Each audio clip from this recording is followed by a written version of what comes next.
மாதம்பட்டி ரங்கராஜ் கோயம்புத்தூரோட ஒரு ஃபேமஸான கேட்டரர். இன்றைக்கி கோயம்புத்தூரில் மட்டும் இல்லை, இந்தியாவில் இல்லை, வேர்ல்டு வைடில் அவர் ரொம்ப ஃபேமஸாக இருக்கார். அப்படின்னு அவர் டேஸ்ட்டா அப்படின்னு கேட்டால் டேஸ்ட் மட்டும் கிடையாது, அவர் ஒரு பெரிய பிராண்டு. நான் இன்றைக்கி மாதம்பட்டி ரங்கராஜை கூப்பிட்டு என்னோட கேட்டரிங் சர்வீஸை பண்ணியிருக்கேன்னு சொல்கிறதுல ஒரு பெரிய கௌரவமே இருக்குது. அதுதான் அந்த பிராண்டோட வேல்யூ. அந்த பிராண்ட் வேல்யூ அவர் கிரியேட் பண்ணுறதுக்கு முன்னாடி அவர் என்ன பண்ணார் அப்படின்னா, இதே டிஜிட்டல் மார்க்கெட்டிங் தான் பண்ணார். ஆனால் அந்த டிஜிட்டல் மார்க்கெட்டிங் எப்படி பண்ணார் அப்படின்னா, அவருடைய சாப்பாடை காமிச்சும் கிடையாது, அவரை காமிச்சு பண்ணார். அதுதான் பிராண்டிங்காக மாறிச்சு.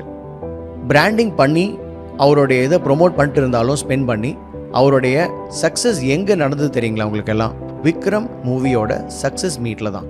அன்னைக்கு அவர் போட்ட பிரியாணி பட்டி தொட்டி எல்லாமே எல்லா இடம் போய் ரீச் ஆச்சு. அடுத்து மோடியை மீட் பண்ணுறதுக்கு ஒரு வாய்ப்பு கிடைச்சிது. டெல்லியில் போய் அவர் சமைச்சார். இன்றைக்கி பார்த்தீங்க அப்படின்னா வேர்ல்டு வைடில் அவர் போய் சமைச்சிட்ருக்காரு. அவரோட ரெஸ்டாரண்ட்ஸ் இன்றைக்கி யூஎஸ்லலாம் ஓப்பன் பண்ணிகிட்ருக்காங்க. அந்த அளவுக்கு அவர் ஃபேமஸ் ஆகிட்டார். இதுக்கு எல்லாத்துக்கும் காரணம் அவர் போட்ட முயற்சி டிஜிட்டல் மார்க்கெட்டிங் மட்டும் இல்லாமல் பிராண்ட் பண்ணுறதுலையும் தான். என்னடா ஒரு கேட்டர் தானே, நாம் ஏன் நம்மளை பிராண்ட் பண்ணிக்கணும் அப்படின்னு நினச்சிருந்தாருன்னா இந்த அளவுக்கு அவரால் ரீச் ஆகிருக்க முடியாது.